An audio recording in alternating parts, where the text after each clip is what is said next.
नमस्कार, वाळवण रेसिपीमध्ये आज मी बनवणार आहे तळल्यानंतर दुप्पट तिप्पट फुलणारी पांढरी शुभ्र गव्हाची कुरडई। ही कुरडई बनवताना अजिबात तेलाचा वापर केलेला नाही, त्यामुळे कुरडई वर्षभरासाठी किंवा त्याहून जास्त काळासाठी आरामशीर टिकली जाते। कुरडई अजिबात लाल होत नाही, त्यासाठी व्हिडिओमध्ये खूप सारे टिप्स शेअर केलेले आहेत। वेळ वाया न घालवता रेसिपीला सुरुवात करूया। आज ही गव्हाची कुरडई मी तुम्हाला 2 किलोच्या प्रमाणामध्ये बनवून दाखवणार आहे।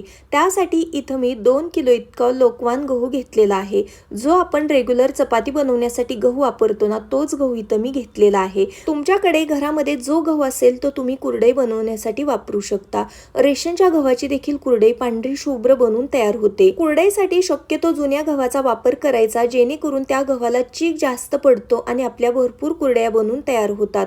घेतलेला गहू मी एका मोठ्या डब्यामध्ये काढून घेतलेला आहे, जेणेकरून या डब्यामध्येच हा गहू आपल्याला भिजवता येईल। गव्हामध्ये जास्तीचं पाणी घालून हलक्या हाताने चोळून हा गहू 2 वेळा पाण्याने धुवून घेते, जेणेकरून यामध्ये काही धूळ कचरा असेल तो देखील निघून जाईल। 2 पाण्याने गहू धुवून घेतलेला आहे। त्यानंतर गहू बुडून वरती येईल इतकं पाणी यामध्ये घालायचं आहे। थोडंसं जास्तच पाणी घालायचं आहे, त्यामुळे गहू आहे तो व्यवस्थित भिजला जातो। आता याच्यावरती झाकण ठेवून हा गहू आपल्याला 3 दिवस पाण्यामध्ये असंच भिजत ठेवायचा आहे। गहू पाण्यामध्ये भिजत असताना दररोज यामधलं पाणी बदलायचं आहे। आधीचं पाणी काढायचं आणि दुसरं पाणी घालायचं, असं करत 3 दिवसासाठी हा गहू मी पाण्यामध्ये भिजवून घेते। शनिवारी हा गहू मी पाण्यामध्ये भिजत घातलेला होता, तर शनिवार, रविवार, सोमवार असं 3 दिवस झाल्यानंतर 4थ्या दिवशी बघा हा गहू आहे तो मी चीक काढण्यासाठी घेतलेला आहे। गहू व्यवस्थित भिजलेला आहे, यामधून चीक देखील निघत आहे। ही कुरडई मी फेब्रुवारी मध्ये बनवत आहे। सध्या ऊन कमी आहे, त्यामुळे हा गहू फर्मेंट होण्यासाठी मला पूर्ण 3 दिवस लागले, त्यामुळे मी 4थ्या दिवशी यामधला चीक काढत आहे। तुम्ही जर का ही कुरडई मार्च एप्रिल मध्ये बनवत असाल तर त्यावेळेस ऊन थोडं जास्त असतं, अशा वेळेस तुम्ही 3ऱ्या दिवशी हा चीक काढला तरी देखील चालू शकतो। शनिवार ते रविवार, रविवार ते सोमवार आणि सोमवार ते मंगळवार असं मोजलं तर 3 दिवस होत आहेत, आणि शनिवार, रविवार, सोमवार, मंगळवार असं मोजलं तर 4 दिवस होत आहेत। इथं बघा मी 4थ्या दिवशी या गव्हामधलं पाणी काढून घेतलं आणि त्यानंतर यामध्ये दुसरं पाणी घातलेलं आहे। हाताने न चोळता फक्त यामध्ये पाणी घालून ते देखील पाणी मी यामधून काढून घेतलं। असं करत मी 2 वेळा यामध्ये दुसरं पाणी घातलं आणि हा गहू आहे तो धुवून घेतला। गहू धुत असताना अजिबात हाताने चोळायचा नाही, फक्त यामध्ये पाणी घालायचं आहे आणि ते काढून टाकायचं आहे। असं केल्याने आपली कुरडई आहे ती जास्त आंबट होत नाही, किंवा यामध्ये जो काही जास्तीचा आंबट वास असेल तो निघून जातो। भिजवून घेतलेला गहू फक्त पाणी घालून 2 पाण्याने धुवून घेतला। त्यानंतर हा गहू मी थोडा थोडा करून मिक्सर जारमध्ये काढून घेते। आवश्यकतेनुसार या गव्हामध्ये पाणी घालते आणि हे मिक्सरला बारीक करून घेते। गव्हाचा चीक हा मी मिक्सरवरती करत आहे। तुमच्याकडे चीक काढायची मशीन असेल तर ती वापरली तरीही चालू शकतं। असा हा मिक्सरला चीक काढला तरी देखील आपली कुरडई आहे ती अगदी पांढरी शुभ्र बनून तयार होते। एक मोठं पातेलं घेतलं, त्याच्यावरती एक स्ट्रेनर ठेवला, त्यामध्ये आपल्याला बारीक करून घेतलेलं गव्हाचं मिश्रण ओतायचं आहे।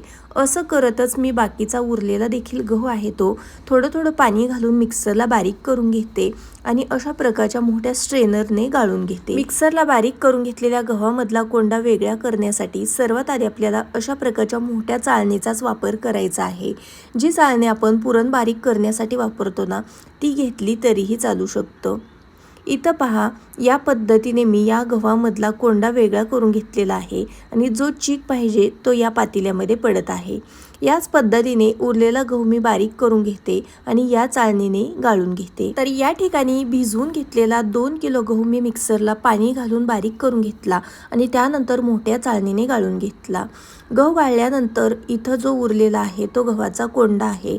आता या कोंड्यामध्ये देखील बऱ्यापैकी चीक गेलेला असतो, तो एकदा गाळल्याने काही निघत नाही, त्यामुळे यामध्ये थोडं जास्तीचं पाणी घालायचं आणि हाताने चोळून या कोंड्यामधला आपल्याला जो उरलेला काही चीक आहे तो काढून घ्यायचा आहे। पाणी घालून पुन्हा एकदा तुम्ही याला चाळणीने गाळू शकता, पण चाळणीमध्ये गाळल्याने पूर्ण चीक निघत नाही, त्यामुळे व्हिडिओमध्ये दाखवते त्या पद्धतीने मी हाताने पिळून यामधला चीक आहे तो काढून घेते। आणि त्यानंतर उरलेला कोंडा आहे तो दुसऱ्या भांड्यामध्ये ठेवून देते। जेवढा शक्य आहे तेवढा यामधला मी कोंडा हाताने काढून घेतला।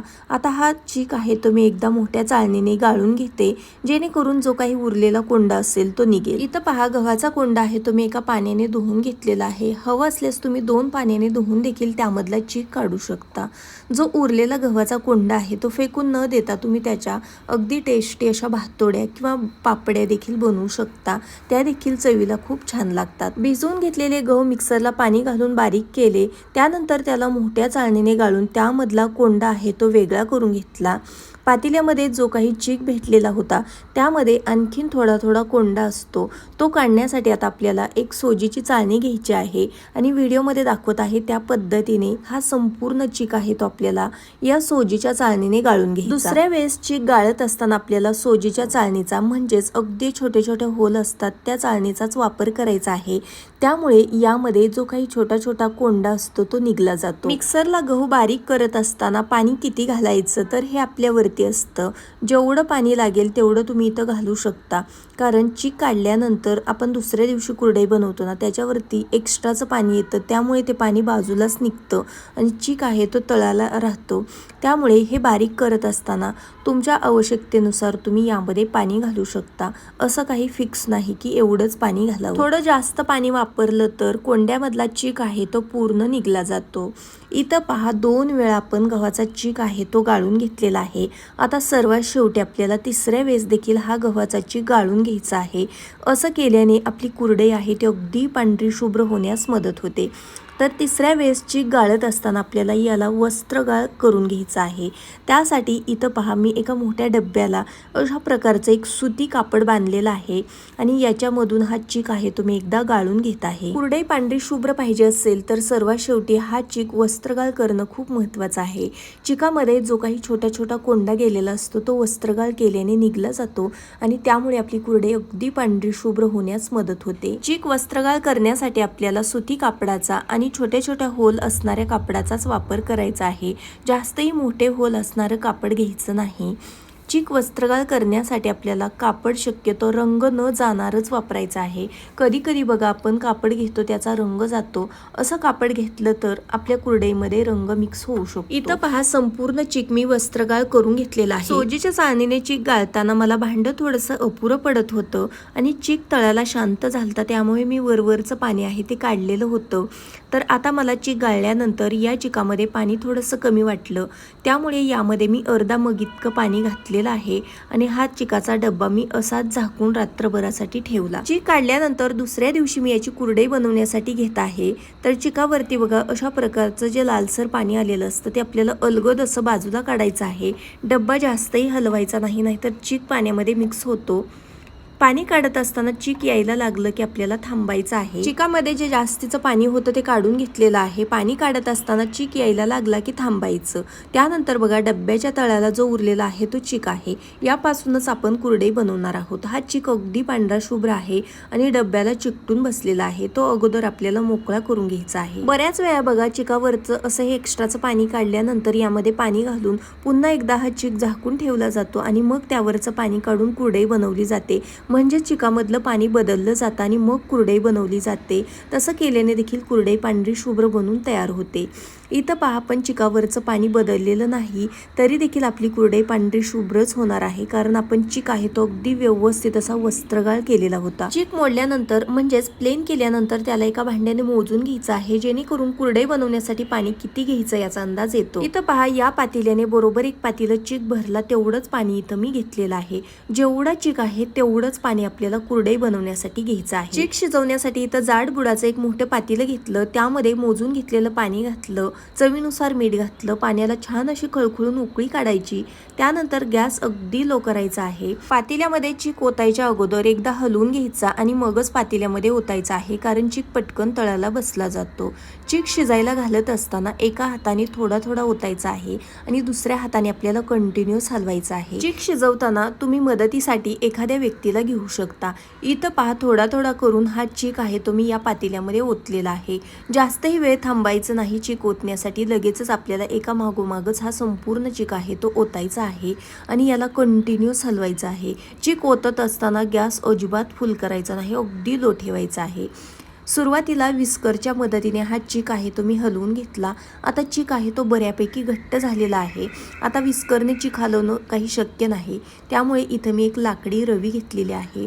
आता या रवीनेच हा चिक मी हलवून घेते, जेणेकरून यामध्ये गुठळ्या होणार नाही। चिक शिजायला घालत असताना गॅस अजिबात फुल करायचा नाही, गॅस अगदी लोच ठेवायचा आहे आणि चिक एकसारखा होईपर्यंत आपल्याला त्याला कंटिन्यूस हलवायचं आहे। असं केल्याने यामध्ये अजिबात गाठी गुठळ्या होत नाही। चिक एकसारखा झालेला आहे, याला मी कंटिन्यूस हलवून घेतलं। त्यानंतर यामधली लाकडी रवी आहे ती बाजूला काढून घेतली।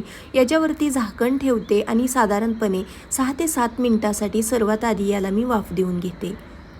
6 ते 7 मिनिटासाठी हा चिक मी झाकून ठेवलेला होता। त्यानंतर मी याच्यावरचं झाकण काढते तर बघा एका बाजूने हा चिक आहे तो वाफून झालेला आहे। आता याला आपल्याला हलवून घ्यायचं आहे, जेणेकरून सर्व बाजूने या चिकाला व्यवस्थित अशी वाफ लागेल। एकदा हा चिक हलवून घेतला त्यानंतर याच्यावरती झाकण ठेवून पुन्हा एकदा हा चिक 6 ते 7 मिनिटासाठी वाफवून घेते। चिक वाफवणं म्हणजे शिजवणं।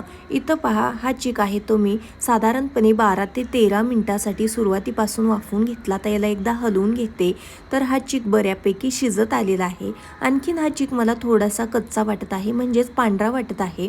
तर पुन्हा एकदा मी याच्यावरती झाकण ठेवते आणि पुन्हा एकदा साधारणपणे 6 ते 7 मिनिटासाठी वाफ देते। 3 वेळा मी चिकावरती झाकण ठेवून याला वाफवून घेतलेला आहे। तर सुरुवातीपासून आत्तापर्यंत हा चिक वाफवण्यासाठी मला 20 ते 22 मिनिट लागलेली आहेत। त्यानंतर हा चिक आहे तो अगदी व्यवस्थित असा शिजलेला आहे। चिक शिजला आहे की नाही हे कसं ओळखायचं ते सांगते। चिक शिजल्यानंतर चिक अगदी काचेसारखा दिसायला लागतो, म्हणजेच आपला चिक अगदी व्यवस्थित असा शिजलेला आहे असं समजायचं। चिक जर का दुधासारखा पांढरा दिसत असेल तर त्याला आणखीन वाफ द्यायची गरज आहे असं समजायचं। हात थोडासा ओला करायचा आणि हातावरती बघा थोडासा चिक घेतल्यानंतर तो हाताला अजिबात चिकटत नाही, त्याची छान अशी गोळी तयार होत आहे।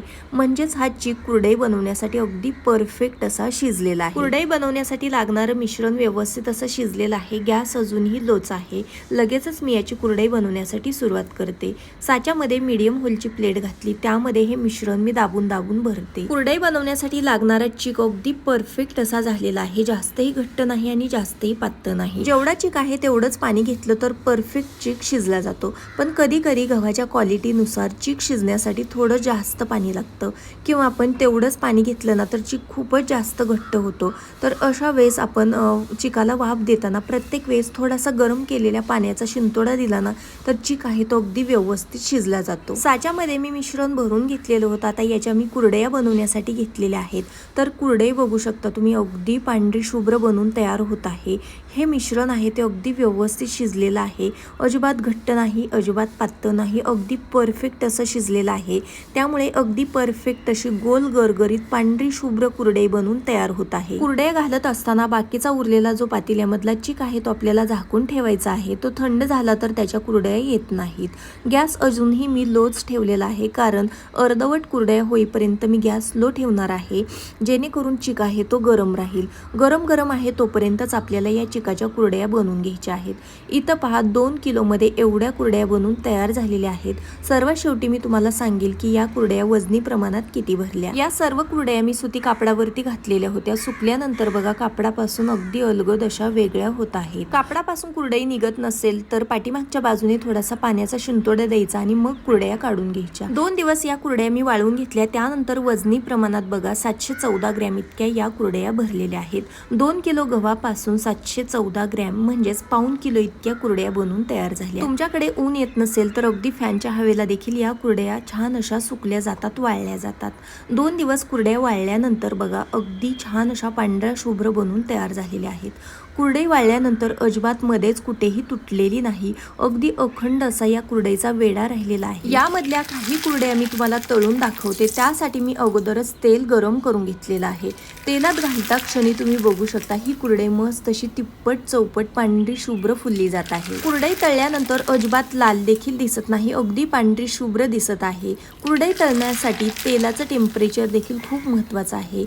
कुरडई तळत असताना तेल अगदी जास्तही हाय हीटवरती ठेवायचं नाही, मीडियम हीटवरती या कुरडया तळायच्या. अगदी पांढऱ्या शुभ्र दिसतात. या ठिकाणी मी तुम्हाला काही कुरडया तळून दाखवलेल्या आहेत. सर्वच कुरडया अगदी तिप्पट चौपट फुललेल्या आहेत आणि पांढऱ्या शुभ्र दिसत आहेत. तुम्ही देखील पारंपरिक पद्धतीने बनवलेली गव्हाची कुरडई एकदा नक्की ट्राय करा, तुम्हाला नक्कीच आवडेल अशी खात्री आहे. आजचा व्हिडिओ तुम्हाला थोडा जरी आवडलेला असेल तर व्हिडिओला प्लीज एक लाईक नक्की करा. चॅनेलवरती नवीन असाल तर सबस्क्राईब करा. पुन्हा भेटूयात अशाच एका नवीन आणि छानशा वाळवण रेसिपी सोबत. तोपर्यंत बाय.